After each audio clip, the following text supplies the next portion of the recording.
वाहिगुरु जी का खालसा वाहिगुरु जी की फतेह। आज का हुक्मनामा तन तन श्री गुरु ग्रंथ साहिब जी महाराज जी का गुरुद्वारा शीशगंज साहिब दिल्ली से लिया गया है।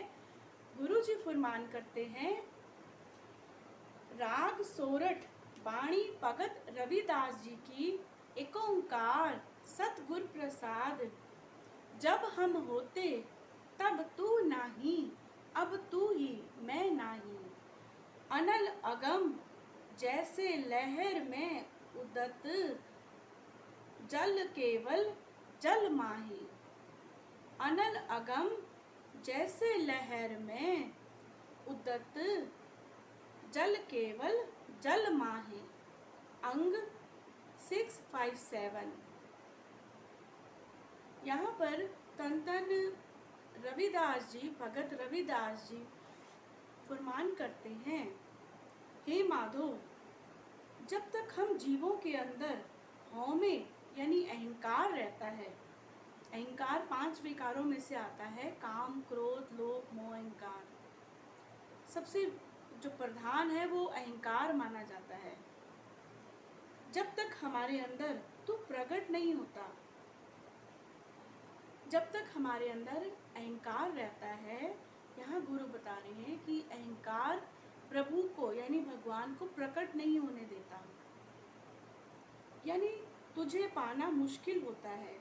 पर जब हमारी अहंकार हट जाती है तो तू प्रकट हो जाता है। जैसे कि शीशे के ऊपर जब तक मिट्टी जमी हुई है तब तक शीशे में हम अपना चेहरा नहीं देख सकते।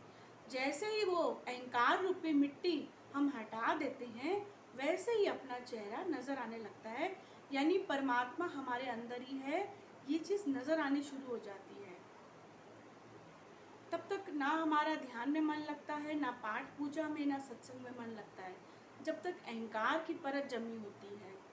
यहाँ गुरु बहुत ही अच्छा एग्जाम्पल देते हुए बताते हैं, जैसे समुद्र की लहरों में पानी उछलता है, फिर होता है और तूफान आता है तो लहरें बहुत ही तेज हो जाती हैं। पर जो लहरें तेज होती हैं वो क्या होता है, यहाँ गुरु एग्जाम्पल देते हैं कि जैसे बड़े तूफान के आने से समुद्र में लहरें बढ़ जाती हैं, पर असल में तो वो लहरें समुद्र के पानी के रूप में ही रहती हैं। होती तो वो पानी की लहरें ही हैं। पानी की लहरें ऊपर उठती हैं और पानी की लहरें ही भी नीचे बैठती हैं। उसी तरह ये सारे जीव तेरे अपना ही विकास हैं।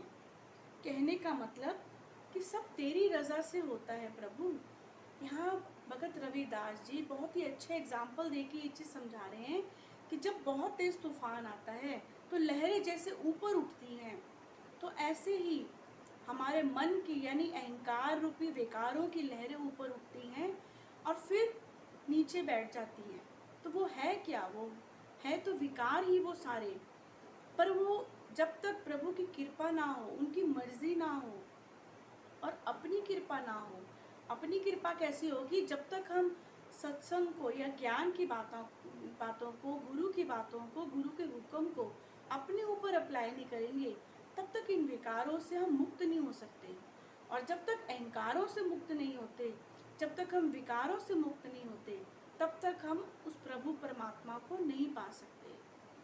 गुरु इसीलिए बोलते हैं कि उदाहरण एक और देते हैं कि एक म्यान में 2 तलवार नहीं रह सकती है, कि भगवान और अहंकार एक ही जगह में नहीं रह सकता। तो अहंकार को जब तक हम खत्म नहीं करेंगे, अहंकार को खत्म करना बहुत ज़रूरी है। अंदर ही हमें एक दीमक की तरह खोखला कर जाता है ये। गुरु बताते हैं अपने ऊपर पुरुषार्थ करना बहुत ज़रूरी है। सत्संग, ज्ञान की बातें और भक्ति की बातें, महापुरुषों का संग और गुरु का संग, गुरु की बातें, ये सब बहुत ज़रूरी है जीवन में, जिससे हमारे विकारों में कंट्रोल आना शुरू हो जाता है, हमारा मन हमारे ऊपर हावी नहीं होता। तो तन तन श्री गुरु ग्रंथ साहिब जी महाराज जो हमें सही गाइडेंस देके हमारे विकारों को कंट्रोल करने का तरीका बताते हैं, और बताते हैं कि अगर हम अपने ऊपर काम करना शुरू करेंगे, अगर अभ्यास करेंगे, तो हमें पता लग जाएगा कि अब हमारे अंदर अहंकार आना शुरू हो गया है, या अब हमारे अंदर विकार आने शुरू हो गए हैं, हमें दिखने शुरू हो जाएंगे। जब चीज़ हमें दिखनी शुरू हो जाएगी तब हम उसको अच्छे से मिटा सकते हैं, उसको ख़त्म कर सकते हैं। जब चीज़ कोई दिखती ही नहीं है तब हम उसको कैसे ख़त्म करेंगे? तो जब हम गुरु का संग करते हैं तब हमें धीरे धीरे अपने विकार नज़र आने शुरू हो जाते हैं। गुरु एक आईना हमारे आगे रख देते हैं, जैसे कि देखो तुम्हारे अंदर ये विकार है। जो उंगली हम किसी के ऊपर उठाते हैं उससे कई ज़्यादा विकार हमारे अपने अंदर होते हैं, हमारे अपने अंदर कमियां होती हैं। तो गुरु यहाँ बताते हैं कि अपने अंदर की कमियां झांको और उनको ठीक करो, क्योंकि जब तक ये विकार ख़त्म नहीं होंगे तब तक हम प्रभु परमात्मा के दर्शन नहीं कर सकते, ना ही उसको पा सकते हैं। धन धन श्री गुरु ग्रंथ साहिब जी महाराज हर तरह से हमारी हेल्प करते हैं। वाहिगुरु जी का खालसा, वाहिगुरु जी की फतेह।